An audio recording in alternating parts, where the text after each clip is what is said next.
ICU എന്ന് പറഞ്ഞ സ്ഥലം കണ്ടണ്ട, ഇന്റൻസീവ് കെയർ യൂണിറ്റ്. അവിടെ കിടക്കണ ആൾക്കാരോട് ചോദിച്ചു നോക്ക്, ഇപ്പൊ എന്തോരുണ്ട് സ്വർണത്തിന് എന്താ വില? മിണ്ടാണ്ട് മനുഷ്യന് ഓക്സിജൻ കുടിക്കാൻ നിൽക്കണത് സ്വർണത്തിന്റെ വില. അയാൾ പറയും എനിക്കൊന്നും അറിയേണ്ട ആവശ്യമില്ല, സ്വർണത്തിന്റെ വില എന്നോട് ചോദിക്കാൻ നിൽക്കണേ. ആൾക്കറിയണ്ട, ആൾക്ക് എന്താ അറിയേണ്ടത്? ഓക്സിജൻ തായോ, ഓക്സിജൻ തായോ, ഓക്സിജൻ തായോ. വേറെ ഒന്നും വേണ്ട, ഓക്സിജൻ കിട്ടിയാൽ എനിക്ക് മനുഷ്യനും ശ്വാസം മുട്ടിട്ട് കിടക്കണേ. അവിടെ കിടക്കുമ്പോഴുണ്ടല്ല സ്വർണത്തിന്റെ വില അറിയണ്ട, ഇപ്പൊ ഈ സ്ഥലത്തിന് എന്ത് വിലയുണ്ട് അതറിയണ്ട, പിന്നെ ഭാര്യയുടെ വിശേഷം അറിയണ്ട, മക്കളുടെ അറിയണ്ട, ഭർത്താവിന് ഒന്നും അറിയണ്ട. അവിടെ കിടക്കുമ്പോ ഈ ICU എന്ന് പറഞ്ഞ ഇന്റൻസീവ് കെയർ യൂണിറ്റിന്റെ അർത്ഥം ഇപ്പൊ അടുത്ത കാലത്ത് എനിക്ക് മനസ്സിലായത്.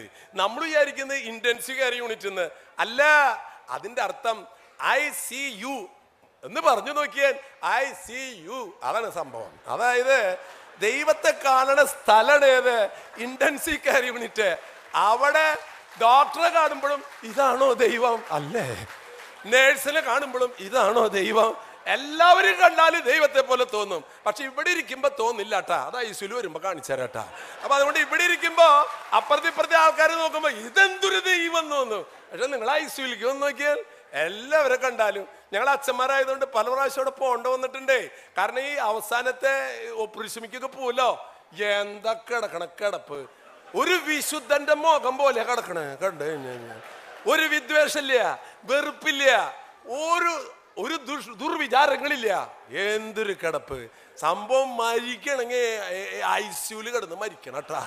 കാരണം എന്ന് വെച്ചാല് അവിടെ കിടന്ന് മരിക്കാന്ന് പറഞ്ഞാൽ സംഭവം വളരെ സുഖണ്. AC ആണെന്ന്. നമുക്ക് വീട്ടിൽ കിടന്ന് മരിക്കണ നേരത്തൊക്കെ വല്ലൊരു AC ഇട്ട് തരുമോ? ഇല്ല. അതാ പറഞ്ഞത്, മരിക്കണമെങ്കിൽ ICUയിൽ കിടന്ന് മരിക്കണം. പിന്നെ അവിടെ കിടക്കാന്ന് പറഞ്ഞു കഴിഞ്ഞാൽ നമുക്ക് ശരിക്കും ഒരുങ്ങി മരിക്കാം. കാരണം ചിലപ്പോ നമുക്കൊന്ന് കുമ്പസാരിക്കുന്നു പറഞ്ഞു കഴിഞ്ഞാൽ പള്ളിയിൽ പോയിട്ട് അച്ഛൻ്റെ അടുത്ത് പോയി കുമ്പസാരിക്കണം. ഇവിടെ അത് വേണ്ട. പിന്നെ അച്ഛൻ ഇങ്ങോട്ട് വരും. എവിടേക്ക്? ഇങ്ങോട്ട് വരും. സൗകര്യമല്ലേ? നമ്മൾ അങ്ങോട്ട് പോകേണ്ട ആവശ്യമുണ്ടോ? ഇല്ല. പിന്നെ അവിടെ കിടക്കണ സമയത്തുണ്ടല്ലോ, നിങ്ങൾക്ക് സമാധാനമുള്ള സ്ഥലം ഞാൻ ഒരെണ്ണം കണ്ടിട്ടുള്ളത് ICU ആണ്. അവിടെ സമാധാനം കവിഞ്ഞൊഴുകയാണ്. നമ്മൾ കിടക്കുന്ന സമയത്ത് നേഴ്സുമാർ വന്നിട്ട് ചോദിക്കും, പൊന്തിച്ചു വെക്കണ കുറച്ച് ഇത് മതിയാ, കുറച്ച് താത്ത്, എന്തര താത്താം എന്തര പോത്താം ഒക്കെ അവര് തയ്യാറാ. നമ്മുടെ വീട്ടിലൊക്കെ കിടന്ന് മരിക്കുന്ന സമയത്ത് ഈ മോളെ ഒരു തലോണ ഈ പള്ളയിൽ വെച്ചൻ, ഈ തള്ളക്ക് ഇപ്പൊ തലേ പള്ള ഉണ്ടാടി കിടന്ന് മരിയൊക്കെ അവിടെ കിടക്ക്. അതാ പറഞ്ഞത്, വീട്ടിൽ മാക്സിമം ICUലേക്ക് കൊണ്ടുപോ എന്ന് പറഞ്ഞാൽ അങ്ങോട്ട് കൊണ്ടുപോയി. അവിടെ ചെന്നാൽ സുഖമാണ് കേട്ടാ. അവിടെ ചെന്ന് നിങ്ങൾ ചോദിച്ചാൽ നിങ്ങൾ ചോദിക്കണത് കിട്ടും. ആണ്. ഇപ്പൊ നിങ്ങൾ ചോദിക്കാണ്, എന്താ വേണ്ട ചേട്ടന്? ഒരു കരിക്ക്.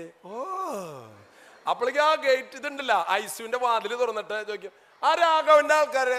ഇപ്പൊ ഞങ്ങളാണ്. 2 കരിക്ക്. എന്നിട്ട് 2 കരിക്ക്, ഒരെണ്ണാൾക്കും ഒരെണ്ണിക്കും. അപ്പൊ ഒരെണ്ണം ചോദിച്ചാൽ 2 കിട്ടുന്നത്. നമുക്ക് വീട്ടിലിരുന്ന് മരിക്കുന്നത് കരിക്ക. ആരാണ്? അപ്പൊ അതാ പറഞ്ഞത്. ഞാൻ തമാശയായിട്ട് പറയുകയാണെങ്കിൽ പ്രിയമുള്ളവരെ, എന്തിനു തമാശയായിട്ട് പറഞ്ഞെന്നറിയോ?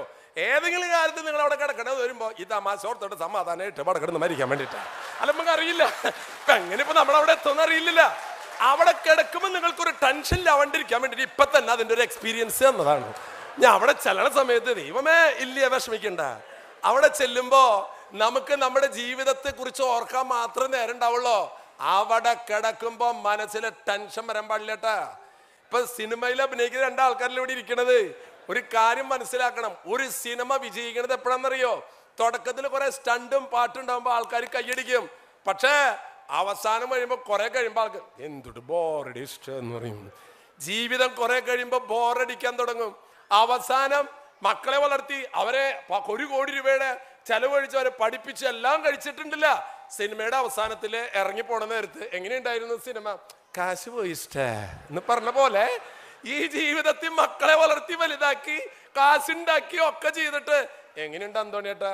കാശ് പോയച്ചോ എന്ന് പറയേണ്ട അവസ്ഥ വരരുതിട്ടാ. ക്ലൈമാക്സ് നന്നാവണമെന്ന്. സിനിമയുടെ ക്ലൈമാക്സ് നന്നായാലേ സിനിമ വിജയിക്കുള്ളൂ. അല്ലാണ്ട് തുടക്കത്തിൽ പാട്ടുണ്ടായിട്ട് കാര്യമില്ല.